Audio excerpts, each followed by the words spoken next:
Olá, sejam todos mais uma vez bem-vindos ao C-Pop, podcast de cultura pop do Correio do Povo. Eu sou o Carlos Correia, aqui comigo Márcio Gomes. E aí, Márcio, tudo bem? Tudo bom, Carlos? Pra quem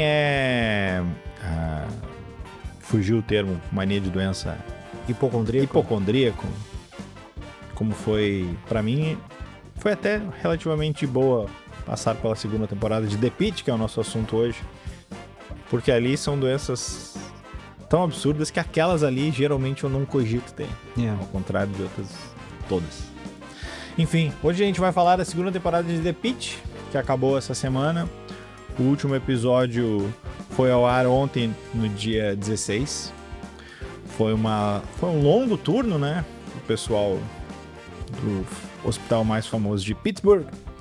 Foram 15 horas de plantão, né? O nome dos episódios basicamente são as horas ali, né? Hora 1, hora 2, hora 3. E, enfim, nós vamos aí avaliar. Nós vamos aí comentar e também avaliar, né? Se foi tão legal quanto foi a primeira temporada, o que mudou da primeira pra segunda. Então, sobe a trilha e vamos lá.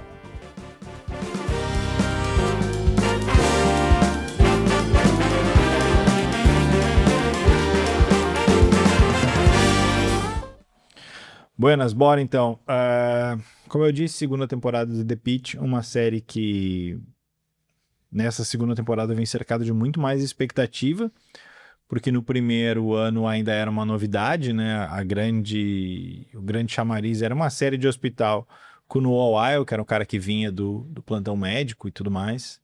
Tem todo um rolo, né, de que uma ideia meio roubada e tinha uma briga ali com os produtores do... Não sei se produtores ou com a Warner, né? Não lembro. Era com o criador do ER. O criador do ER, né? Que tinha uma parada meio de plágio. Os caras, olha, tem uma série aqui, quem sabe a gente faz. Aí os caras meio que não toparam e opa! A série apareceu na HBO. Igual. E fez sucesso tanto de público quanto de crítica. A série ganhou vários prêmios, né? Tanto no Globo de Ouro quanto no Emmy do ano passado, né? Era meio que uma lavada. O que em minissérie ganhou adolescência, em série de drama deu The Pitt. O Noah Wyle venceu aí nas disputas de melhor ator. Enfim, não tem uma sinopse propriamente, né? Porque é um plantão e aí os casos vão acontecendo ao longo do dia. Sempre lembrando, né, ela difere dessas outras séries mais conhecidas de hospital. Vamos pegar aí o próprio Plantão Médico, né, o ER, quanto Grey's Anatomy, que foca bastante nas relações entre os médicos e a passagem de tempo é diferente. Aqui é uma mistura meio que disso aí com 24 horas, né? Então tudo se passa num dia. E cada episódio é uma hora ali. O plantão começa às 7 ou às 8? Ele terminou às 9, Ele terminou às 9, vocês fazem 9 da 15 noite. horas pra trás aí. Puxa 15 pra trás. Alexa, quanto? E tu acabou de ligar quem tá vendo perto de uma Alexa. Faz parte. Alexa, apague a luz. Então, não tem uma sinopse propriamente, sabe? Então, ela continua meio de onde parou a primeira temporada, que era ali o Rob, né? Que é o personagem principal do Noah Wyle, tendo lá não chega a ser uma crise de ansiedade, algo de tipo do isso. Rob? Do Rob, que ele chora no cantinho lá. Na verdade um burnout ali, né? Rolando, pegando pesado. Burnout nesse hospital é uma terça-feira, né? Mas enfim, o que te pareceu a segunda, Márcio? Ela ficou no mesmo nível da primeira? No que tu acha que ela ficou mais legal? No que tu acha que ela ficou devendo um pouco? Eu acho que sim. Eu acho que se não for melhor, assim. Pra ser bem sincero, assim, eu acho que The Pitt hoje é a maior série pós-Succession. Em termos de impacto, tanto cultural como de audiência, de quanto as pessoas acompanham, em termos de qualidade. Tu não tem nenhuma série contínua, que eu digo, né? Claro, a gente teve, assim, o Bebê Rena, teve a Adolescência, mas uma série contínua com várias temporadas, com um impacto tão grande quanto essa, assim. E que te faz querer assistir, ou maratonar, ou esperar toda a quinta-feira, no caso.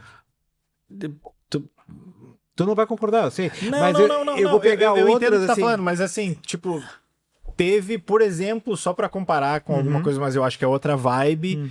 Mas assim, é uma série que vinha também de mais tempo e que acabou, que era o Stranger Things. É mas, outra vibe, eu entendo muito. Mas eu acho que The Pitt... Não, em as termos de duas- qualidade, nem se compara. nem questão de qualidade. Eu acho que as duas últimas temporadas de The Pitt tiveram um impacto maior do que a última temporada do Stranger Things, que é o que a gente teve pós-Succession ali, né? Do que a última temporada do Stranger Things, por mais que a Netflix tenha bombado e tal, e muitas pessoas talvez tenham visto várias vezes, né? Aquele negócio, 10 milhões de pessoas viram Stranger Things, mas muito provavelmente uma mesma pessoa deve ter visto o episódio final umas 5 vezes. Sim. É. Não, e tem outras ali, tem o Ruptura e tem o Urso, mas acho que elas não têm a mesma Não alcance. tem o mesmo alcance. E assim, o The Pitt, ele tem uma questão de te puxar pra dentro do episódio, que o Ruptura não tem. Né? Tu assiste um episódio do Ruptura, né? Tu fica maravilhado com tudo aquilo ali, com a questão técnica, de estilo, enfim.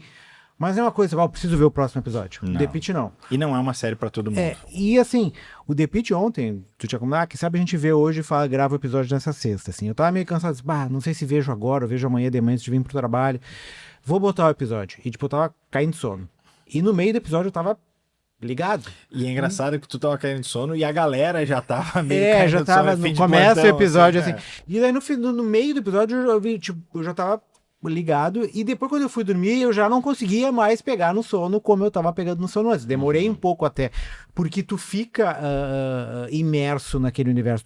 Por mais que seja uma série que se passa o tempo todo, ou sei lá, 90% do tempo dentro de uma sala, de um hospital, uma série que não tem externa, ou tem muito pouco externa, né? Então é uma série que passa realmente ali entre as pessoas, ali dentro de um plantão de hospital, e no meio de maca e de cabo e de coisa. Enfim, tudo isso para dizer o quanto essa série consegue fisgar a audiência, fisgar a pessoa que está assistindo, e quanto ela te deixa sempre querendo um pouquinho mais, né? Do tipo, o que eu vou fazer na próxima semana que não vai ter The Pitt? Não tem nada que eu consiga substituir isso. Então é uma série que conseguiu isso num curto espaço de tempo. Geralmente, o próprio Succession, eu fui entrar no Succession na terceira ou quarta temporada. Né? Game of Thrones também, começou ali, mas na segunda ou na terceira que a pessoa... Né? O Breaking Bad, eu batalhei pra ver a primeira temporada. Essa aí não, ela te pega rápido. Ela te pega muito rápido, assim. E eu acho que a forma como ela ela se apresenta ali. Não a questão das horas, que eu acho que isso é legal, uma sacadinha interessante, mas muito mais do que isso é a questão da intensidade da série, assim. Né? Uma coisa meio Eduardo Cudê, assim, né, Carlos Correia? Tipo, é aquela coisa o tempo todo num nível no 8, 9, né, batendo no 10 em alguns momentos. Plantão, né? Como se imagina que seja. Como se imagina que seja um plantão. Não sei se é o tempo todo assim, não trabalho no hospital. Quem for médico quiser dar um depoimento, fica à vontade. Mas que se imagina que seja um plantão, especialmente em casos como esse. Ali na primeira temporada teve a questão do tiroteio, né? Nessa teve a questão não só da questão do 4 de julho, então teve muito acidente com bebida e fogos de artifício. Até achei que ia ter mais um pouco, confesso. E daí eles botaram ali para dar um draminha a mais a questão ali deles terem ficado sem internet, tem que fazer os prontuários todos na mão, então dá uma atenção maior nisso, né? Mas é uma série que os casos vão se passando mais ou menos como questão de celular, assim, Tu vê um caso, daí passa, daí vai pro outro, parece que tá rolando um feed ali. E às vezes as histórias se conectam episódios depois, né? Às vezes as histórias simplesmente são esquecidas, né? Teve alguns casos ali que surgiram e depois muito pouco foi tratada. A Mudinha, aquela surda, que tinha problema de audição, não conseguia se comunicar. Não sei o que aconteceu. Não sei o que aconteceu. O lance da mãe que deixou o filho no carro também, meio que um caso que sumiu depois, e outros não, outros tu vai acompanhando de... Mas é que mesmo isso é interessante pensar, porque se tu para e pensa racionalmente, não é uma coisa que vai se resolver em 1, 2 horas. Não, e tu não sente falta. Exato. Porque tem 500 casos. Exato. Porque é como um feed, né? Um feed do Instagram tem 500 vídeos. Se tu não te conectou, tu vai pro outro, entendeu? E aí tu vai passando. Só que, claro, junto com isso tem toda a questão ali que pra mim é o grande antagonismo, questão de antagonismo dessa temporada, pelo menos, que é o estado psíquico do cara que é o fio condutor da narrativa ali, que é o Rob ali, né? Que é o cara que tá quase explodindo, né? Seja no trato dele com as pessoas que estão em volta, quanto na vida pessoal dele, que ele tá planejando uma viagem que fica subentendido que ele vai se matar nessa viagem, né? É o que fica meio, né? E que todo mundo meio que percebe. Então, eu acho que ela consegue te fisgar por isso, por esses vários elementos, assim, né? Tanto da questão da ansiedade, da tensão. Hoje a gente vive num momento de muita tensão e de muitas coisas acontecendo ao mesmo tempo, então nosso cérebro está preparado para lidar com isso, a gente já está meio que acostumado, então aquele monte de informação surgindo na série não atrapalha ninguém, que talvez uns 2, 3 anos atrás talvez fosse difícil para tu conseguir interagir com a série. É como se fosse aquele episódio em tempo real do Urso, né? Só que o tempo todo, né? Quase que o tempo todo. Então, ouvi alguém falar a questão de competency porn, né? Que a gente, né? Sim. É uma série que as pessoas são extremamente éticas, né? O tempo todo. Inclusive, os conflitos se dão por isso, porque eu sou extremamente ético, eu não quero que tu coloque em risco o meu plantão. Raramente as pessoas ali são relapsas, ou são... Às vezes elas até cometem erros, mas por questão de inexperiência, e não necessariamente porque estão com preguiça de fazer alguma coisa. Não, todas elas às vezes são extremamente dedicadas e compreensivas, enfim. Então, essa questão também de passar essa ética profissional exacerbada ali, eu acho que em quase todos os personagens, ou boa parte deles ali, também é outra coisa que faz a gente conectar, né? Que são as pessoas que estão tentando resolver problemas e estão resolvendo problemas. Chega um problema, tu vai ali, resolve e passa para o outro problema e resolve de novo, né? Enfim, só as vidas pessoais que ficam meio bagunçadas nessa história toda. Assim. Mas assim, eu gostei também. Eu acho que eu gostei tanto quanto a primeira. Apesar de eu achar que tem diferenças pontuais, que a série continua com o mesmo... Ela tem a mesma vibe, ela mantém a mesma estrutura, ela não... Essas novidades, elas não mudam o cerne da coisa, mas, tipo, é interessante para não ser a mesma série só repetida. Que em série de hospital é muito fácil que isso aconteça. Que tu tem séries de 48 temporadas, que nem Grey's Grey's Anatomy. Assim, eu não sei, porque eu não via Plantão Médio, deve ter visto assim, alguns episódios soltos, a mesma coisa com Grey's Anatomy. Então, eu até imagino que essas séries façam também. Uma pena que a Maureen tá viajando, a nossa especialista em série de hospital.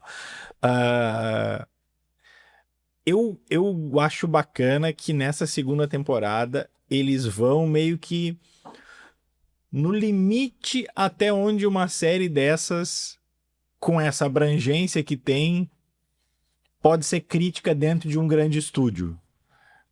Porque não vamos nos iludir, ela não adianta ser mais crítico com isso, os caras vão cortar as asinhas. Ainda mais agora que muito provavelmente a Paramount é que vai comprar, né, a HBO, então não sabemos o que vai acontecer. Mas o que eu digo assim, ela é bem crítica quanto a...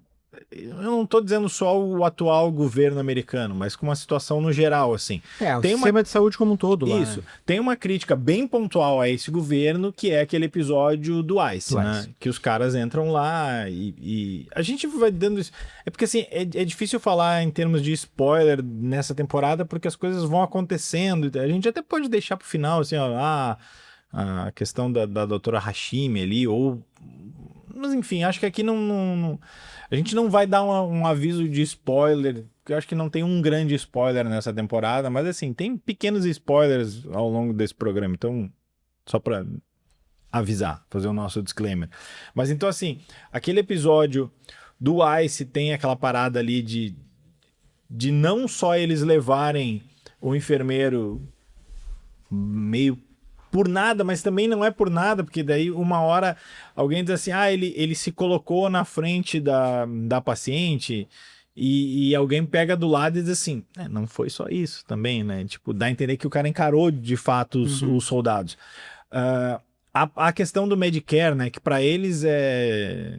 Galera que adora muito baba-ovo de americano, vai ter um problema de hospital nos Estados Unidos para ver se não vai ter que hipotecar tua casa para pagar as contas lá. E isso fica bem evidente nessa temporada. Outras coisas assim, a primeira temporada eu tinha visto em sequência, depois que já tinha saído tudo. Eu também. Essa eu comecei a ver um por semana. Isso. E aí teve uma hora que eu me atrasei, eu viajei, saí de férias e tal, e ficou pra trás. E quando eu vi ela em sequência, eu geralmente prefiro ver um episódio por semana. Essa é uma série que quanto mais seguido tu vê, melhor. Pois é, eu discordo um pouco, assim, porque assim, a outra eu também fiz isso que nem tu fez, assim, eu esperei entrar tudo, daí todo mundo tava falando, resolvi ver a série eu não vi um por semana, mas eu acho que como são vários casos em um episódio, quando tu vê tudo de uma vez só, tudo se mistura um pouco, assim, e talvez tu não tenha um pouco de discernimento para o que é o tom de cada episódio, porque acaba virando meio que uma coisa só, assim. E tu vendo um por semana, tu tem tempo de digerir e depois entender o que tá acontecendo, e eles sempre fazem um recap ali, quando tem um caso que se conecta com episódios anteriores ali, e daí tu consegue fazer a relação, esse personagem aqui, então tu consegue entender esse episódio que tem o drama do Ice, esse episódio que tem o drama do cara que não consegue pagar a conta com o hospital, por isso que ele sai fora, esse é do morador de rua, esse é da menina que sofreu o caso de estupro, então tu consegue detectar ali o que é cada coisa e por que eles estão fazendo. Não, mas essa é a sensação que eu tive, assim. Mas, por exemplo, algo que não é que me incomodou, mas a ficha só foi cair mais adiante. Tipo, eu tava achando o Robin mais chato nessa temporada. Não, ele tá mais chato. Muito mais chato. Muito mais chato. Sim. E aí acho que talvez o caso que fique mais evidente seja a relação dele com o Langdon, que é o cara que sai na primeira temporada, tem problema de adição ali de medicamentos, a série não começa no tempo onde terminou a primeira, né? Não sei quantos... não sei, alguns meses, tempo, né? Então esse cara sai, faz tratamento e esse é o dia que ele tá voltando. E ele tinha uma relação de confiança que foi quebrada. Sim. E isso ao longo da temporada, tu vai dizendo assim, cara, tipo, o Robin já deu, né? Para de pegar no pé do cara, o cara... Mas isso só que daí, eu sei que mais pro final da série se explica um pouco, se entende. Mas chegou um momento em que eu pensei assim, cara, a gente já tá há 2 meses nessa parada. Só que tu para pra pensar na série, eles se reviram há 5 ou 6 horas. Então, tipo assim, não é algo que vai se resolver em um dia. Confiança não é assim, tempo, né? É com o tempo. Então, nesse sentido, acho que me pegou um pouco mais, assim. Eles são muito pouco tolerantes ao erro ali, né? Sim. Ao erro não, mas as falhas, na verdade. Não é um erro, é a falha. A falha moral, no caso. É o caso do Langdon com a medicação, o caso... Mas tem o depois caso da doutora Hashimi ali, que tem aquele lapso, aqueles lapsos. Mas a própria Vitória, né, que é a influencer, se descobre que ela é influencer, né, do TikTok, ela é TikToker. Ela e o carinha novo lá, o crespinho alto aquele... O Ogilvy, isso. Eles tratam um caso como se fosse pedra nos rins, porque todos os sintomas são de pedra nos rins, e o cara, na verdade, não era pedra nos rins, e o cara quase morre, sabe? Acho que o cara morre. Eu não lembro se o cara ele morre depois, é que o guri fica eu bem acho mal. que ele... Não, eu acho que o que o guri fica bem mal, que o cara morreu, não é esse, eu acho que é o outro... Pô, agora viu? É muito caso. Por isso que eu falo, mas eu acho caso, que o caso que ele fica meio assim, que o cara morreu, acho que é o AAA, aquele. O cara que eles chamam de AAA, né? Que é o cara que se comunica pelo computador, que dá tchau pra irmã. Pode ser, agora não E aí o que eles têm que levar, porque se ele for pesado na balança, vai quebrar a balança. Não é esse cara, não. Mas esse cara morre. Mas ele sai dali. Não sei se ele morre, mas ele sai dali. Porque eles chamam, o que ele fica AAA mal, que eles chamam é esse. O que ele fica mal é porque o que ele erra o diagnóstico. Ele erra o diagnóstico. E é o diagnóstico do pedra nos rins, assim. Então, assim, esse cara, ele parece no começo que ele vai rivalizar um pouco, tanto com a Victoria, que é a... Não é a Oshimi. É a Oshimi? Não, a Oshimi é a médica. Não, a médica é Hashimi. Hashimi, É a Vitória. Vitória... Tô aqui aberto. Javad. Parece um pouco que ele vai rivalizar com ela. Tem outra hora que parece que ele vai rivalizar com a Sanches, que tá cada vez mais chata. Santos. Cada vez mais chata. Ali começa a aparecer umas coisinhas de relacionamento entre eles. Tu tem, assim...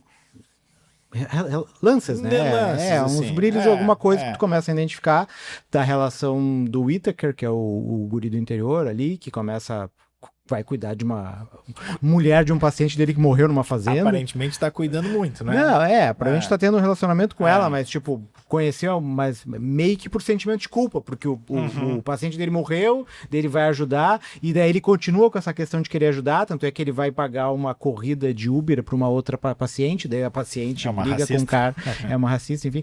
E daí tem a relação dos dois, tem a relação da doutora Santos com a médica, que ela tem um relacionamento lá, mas pelo visto é um relacionamento apenas sexual, só não é com pra miojo, ter... Só miojo vezes exatamente, ela não quer muito aprofundar muito. Tem a questão do Langdon com o Rob, tem os problemas pessoais do próprio Rob ali com, né, com a vida pessoal dele. Então tu começa a ter algumas coisas que tu consegue conectar. Mas é aquele negócio, como o principal ali é o trabalho, né, essas coisas da vida pessoal, elas acabam surgindo apenas quando elas afetam o trabalho, né? Então é só quando ela é relacionada com alguma coisa que reflete no que eles estão fazendo ali dentro do hospital. Tu não tem uma compreensão maior do que é a vida dessa galera. É como se a gente assistisse o Ruptura, só a parte que eles estão trabalhando na empresa. Isso. Assim, tem outras coisas que eu separei aqui que eu achei que ficaram... talvez seja interessante da gente pelo menos apontar aqui. O lance da parada da internet ali, que tipo tem um ataque hacker, eles têm que desligar tudo. Aquilo ali é um ótimo mote para fazer uma diferença geracional, assim. Tipo, tem uma galera que, olha, a tecnologia melhorou muito, mas talvez essa turma que tá vindo é completamente dependente de tecnologia. Tipo, tu desliga, tira as coisas, não tira as coisas da tomada, porque, enfim, aí a luz é outra coisa. Mas tu desliga a internet... Eu acho que isso acabou, não sei se resolvendo ou prejudicando uma narrativa que começou no começo da série ali, que é quando entra a médica nova ali, que é a pessoa que vai ficar no lugar do Rob, ela traz junto um sistema de IA, né? Também. E daí eles começam a lidar com aquele sistema que às vezes faz umas leituras equivocadas, mas que também tá ali para ajudar eles a fazer os prontuários e tal. Só que quando cai a internet, esse assunto meio que é deixado de lado. Não se toca, nem quando volta o sistema no final lá do plantão, que talvez esse sistema pudesse ajudar eles a fazer os prontuários ali, mas tipo, tu só vê eles narrando ali os prontuários e tal, e tu não tem mais a conexão com uma discussão de introdução de tecnologia que começou lá no início e que foi deixado de lado depois, porque eles vivem um universo completamente diferente agora, que é a falta total de tecnologia. Sim. Que é uma outra coisa que eu me peguei pensando assim, a gente discute muito isso, principalmente nas séries e filmes da Netflix, que é essa questão de tu ser expositivo o tempo todo, né? Mas eles conseguem resolver bem nisso. Que é pra tu olhar junto com o celular a série. Essa aqui, o fato dela ser um hospital também universitário, ela é a desculpa perfeita para aquilo ali estar dentro do contexto. Eles resolvem bem isso. Não soa forçado nunca. E ao mesmo tempo, eu ainda acho que é uma série que tu não pode ver com o celular. Se tu tá vendo com o celular, provavelmente tu vai perder coisa. Perder um caso e vai pro outro caso. Porque o ritmo mas assim, o ritmo do diálogo é sempre muito sempre grande. rápido. E também algo que já estava na primeira temporada, mas talvez eu só tenha parado para perceber sobre esse aspecto. É tanto uma parada de roteiro, quanto talvez mais de direção, assim. Que deve ser vamos lá, um parto, mesmo que não seja ali na área obstetrícia. Deve ser muito complicado tu dirigir esse tipo de seriado. Porque é o seguinte, a ação, como tu disse, ela tá sempre dentro ali daquele andar, né?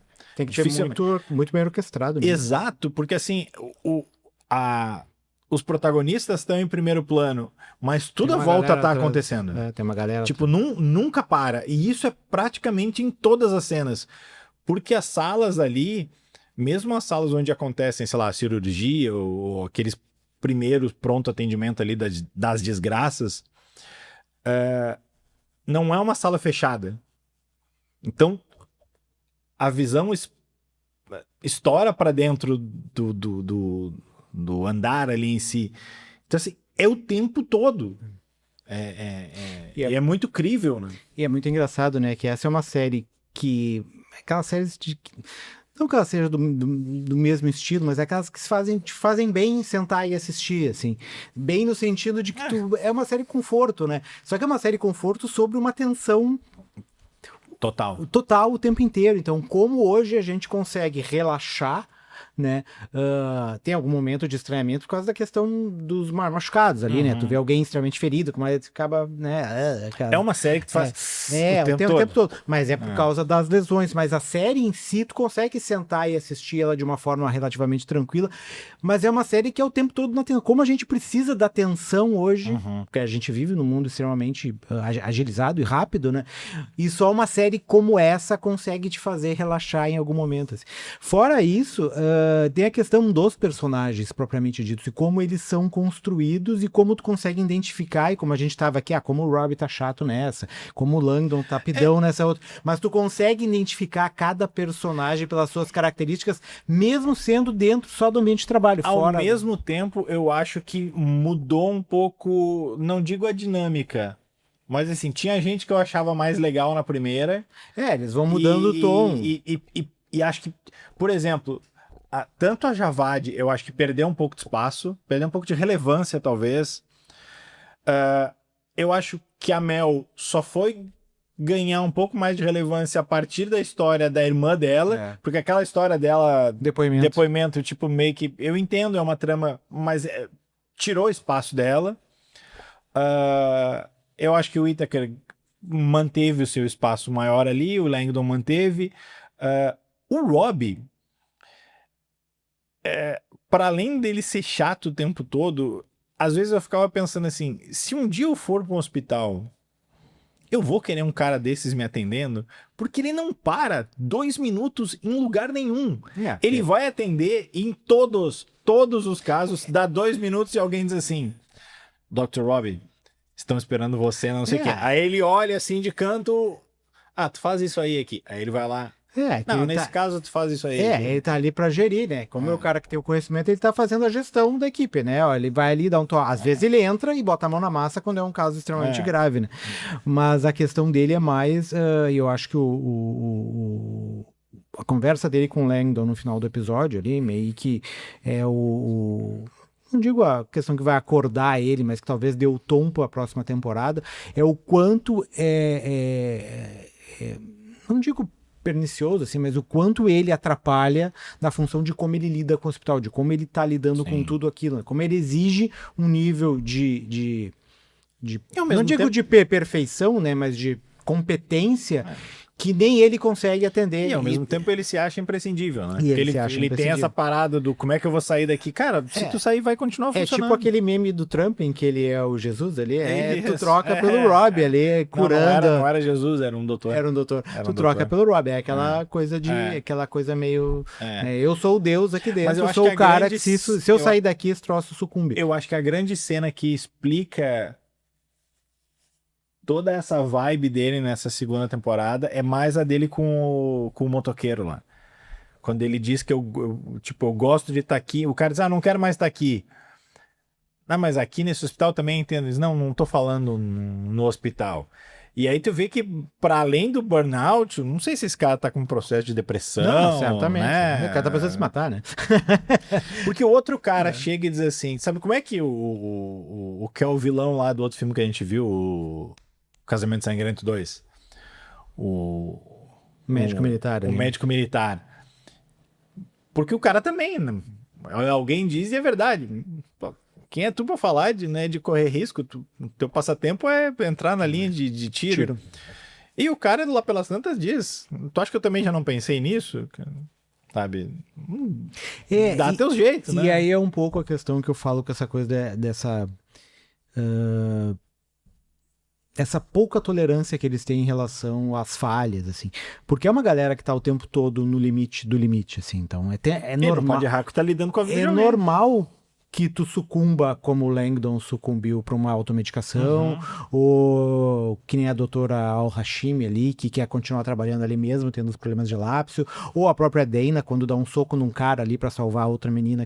E eles o Robbie e os outros também, né? O tempo todo, tu não pode fazer isso. Isso aí é moralmente muito errado. Jogado pelo livro. É moralmente errado. Ou tu segue isso ou tá fora. É um pouco o julgamento que a gente falou no filme do drama lá, assim. Mesmo que tu não consiga representar o tempo todo tua perfeição ali no que tu tá fazendo, tu tá julgando o outro pela mesma régua, assim. Então eu acho que eles são muito pouco tolerantes entre eles com esse tipo de coisa. Eles são ali, sempre ajudam uns aos outros, ninguém faz corpo mole pra nada, mas tu também tem que estar o tempo todo na linha, porque se tu sai da linha, vai ser o primeiro ali que vai te dizer, não, isso não pode acontecer, ou tu te ajeita ou tu tá fora. E Não acho tem que um meio termo ali. também tem um aspecto que não sei se deveria divertir, mas pelo menos, né, talvez tu se divirta para aliviar a tensão, que assim como na primeira temporada, tem vários casos bizarros. Tem os casos que tu só faz sabe, que tenta desviar o olhar, e tem outros que são meio bizarros, assim. Não vamos fazer um ranking aqui, mas tentar lembrar. Os que eu acho que. O que talvez vá ficar pra mim dessa temporada. Pra mim, o mais. Deixa eu achar um termo. Não é esquisito, é. Fora do padrão. Acho que é quando eles vão buscar o paciente lá que tá chegando de helicóptero. E o Ogilvy começa a dizer que, nossa, eu não achei que era tão pesado, mas ok, isso aqui até que é dentro do comum. E a mulher diz assim, toma aqui essa perna. Não, pera. Que é o caso lá do Toboágua, né? Toboágua. Mas esse eu não acho até tão nojento, é só inusitado. Inusitado talvez seja a palavra correta. Acho que o caso do morador de rua, quando ele tira o gesso e sim, tem as larvas ali, acho complicado. Por público masculino, aquela cena que o cara faz acho que é uma pulsão, né, do pênis ereto do cara ali, tipo, dói só de olhar aquilo ali. Que mais? Tem a menina que tá na praça da frente, né? Tem problema de drogas quando ela levanta ali pra ver a coxa dela tá num estado meio. Ela parece um zumbi, na verdade, Sim. né? Não sei o que mais. Tem vários, né? Teve Tem um cara com que estourou uma coisa cortou uma briga, eu acho que cortou. Tem o menino do foguete, porque esse era meio óbvio que ia ter, né? Dos fogos de artifício. Mas enfim. Eles são bem criativos, assim. Tem esse mistério ao longo da série, que é essa parada do ele vai voltar, ele não vai voltar, ele vai voltar no outro dia, ele não vai, isso, aquilo. Me parece óbvio que ele vai voltar. Óbvio, né? Assim, isso muito por causa daí não do personagem, mas do ator. É um cara que ficou esquecido durante anos ali e agora tem a grande oportunidade dele, ele não vai sair na terceira temporada. Eu vi muita gente tecendo tese de que ele voltaria, digamos assim, ele seria a primeira vítima. Ele poderia ter um acidente, mas eu acho que não. Acho que não. Tanto Inclusive, é que quando batem na moto, eu disse, talvez essa seja a saída pra ele não ir. Cara. Esses dias perguntaram pro ator, né, nessas entrevistas aí, que parece que o George Clooney teria se colocado à disposição para fazer uma participação na série, e ele meio que disse, olha, o George Clooney ficou anos fazendo 12 Homens e um Segredo, 13 anos, nunca me convidou, e agora ele quer participar do meu seriado. Eu tava aqui o tempo todo. Eu tava aqui. Ele só fez papéis menores depois disso, né? Então é a grande oportunidade dele, não é na segunda temporada que ele vai sair, talvez daqui a 6, 7, 8, e que essa é um pouco a tônica que eu não sei, assim, né, Carlos? Tipo, que nem tu, assim, eu não vejo muitas séries de médico, eu vi um outro episódio do Grey's Anatomy, vi o House, mas o House eu acho que é completamente diferente, porque é uma investigação de caso, né, muito mais relacionada com questão de detetive do que propriamente com no formato dela, que eu digo, não no tema. Eu não sei se essa série continuar por 4, 5, 6, 7, lá pela quinta, sexta temporada, tu já não vai... Deu, né? Mas por enquanto ainda não. Ela ainda parece ser uma novidade, ela ainda tem um frescor, até porque se passaram pouco tempo, ela é uma tendência que eles façam uma temporada a cada ano, então não vai ser aquela série que vai ficar 3 meses, 3 anos sem saber o que tá acontecendo, e daí tem que relembrar tudo, não. O que nos leva para as notinhas, né? Eu mantive os meus 4. 4. Tá de bom tamanho, acho que sim, assim. 4. E não acontece toda hora, né, em termos de série. Não. Vamos fazer um disclaimer aqui também, que é o seguinte, como eu tô... Disclaimer, eu dando desculpa para não ter os quadros hoje. Hoje a gente não vai ter nem o Radar, nem o Comum Acordo. porque nessa cobertura do Fantaspoa não tá dando tempo para fazer nada. Inclusive nas dicas, eu até posso dar umas dicas aqui de filme do Fantaspoa, mas como eles passam 2 vezes, também é complicado, mas fica a dica para a próxima vez quando os filmes saírem no streaming e tal. Mas enfim, vamos subir aí a trilha das dicas.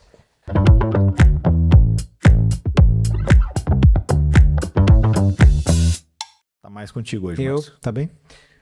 Não, eu vou dar uma dica de série, então, que eu até comentei antes com o Carlos, uma série que eu tô vendo do MUBI, que eu tenho que ver até o final do mês, quando vai acabar o meu contrato com o MUBI.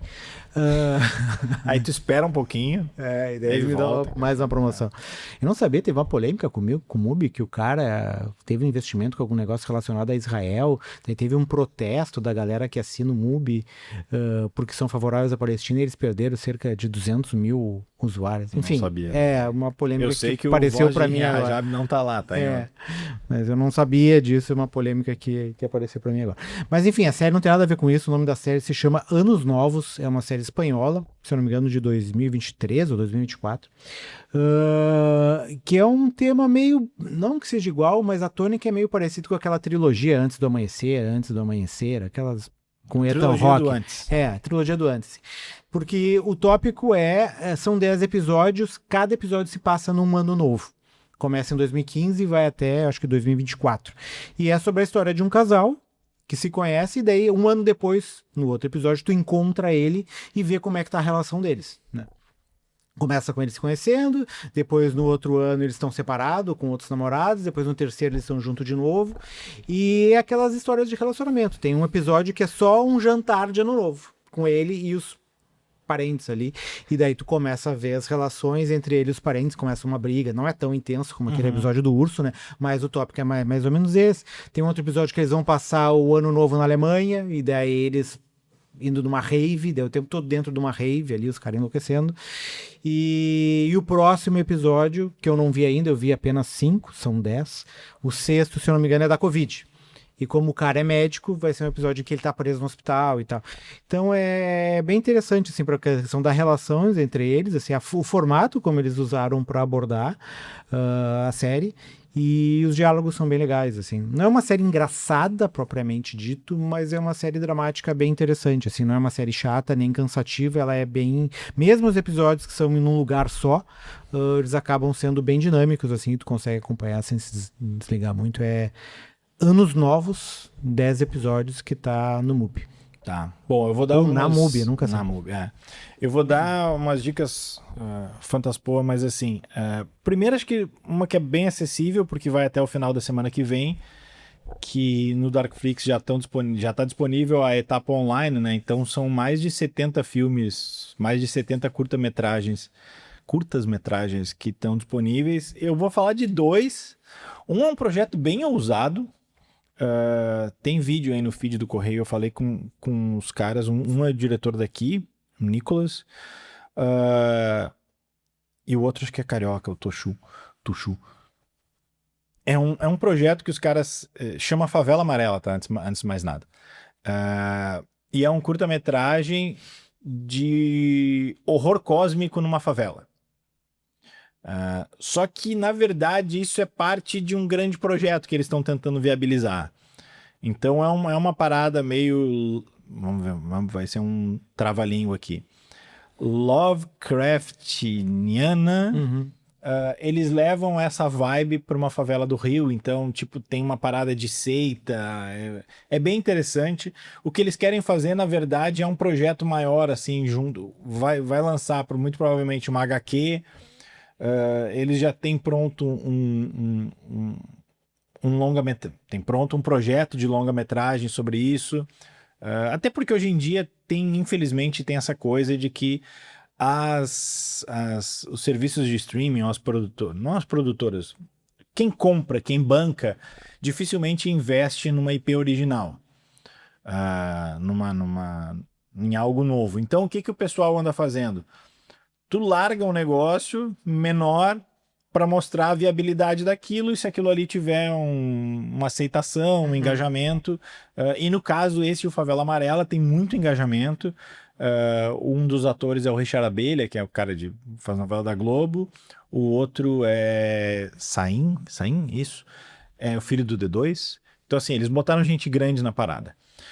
Favela Amarela chama. E o outro é um curta-metragem feito aqui em Porto Alegre o ano passado, durante o Fantaspoa, que chama Lick Me. Doideira, mas é bem divertido também. E aí 2 filmes que eu vi, ambos muito bons, e os 2 vão pro cinema, não demora muito, tá? O primeiro chama A Herança de Narcisa, é um filme de terror com a Paula Oliveira. Paula Oliveira não veio, felizmente. É um terror mais clássico, em que ela meio que tem ali que se colocar, meio que fazer as pazes com a mãe que faleceu, e ela vai para uma casa, e aí meio que... É um filme de possessão, mas diferente do que a gente está habituado a ver. Eu fiquei bem surpreso, talvez seja o melhor filme que eu vi nessa edição até agora. Ele tá para estrear nos cinemas em maio, perto do Dia das Mães ali.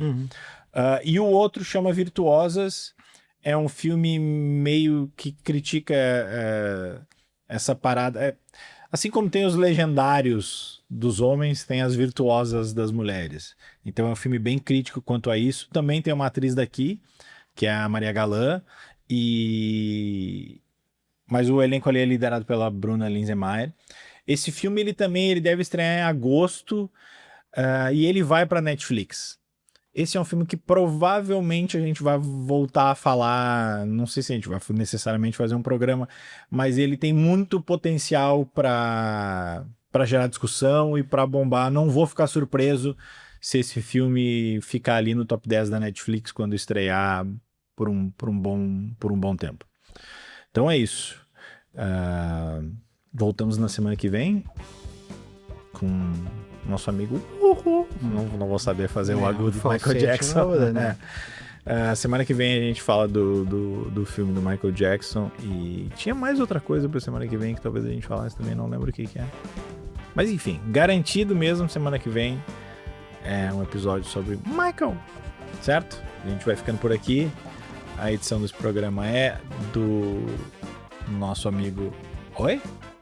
Felipe Teixeira, que eu não sabia se era dos dois. Não, o Felipe Teixeira, eu sempre falo os dois, do Felipe Teixeira e o Alex Reis, certo? A gente vai ficando por aqui. Tchau, tchau.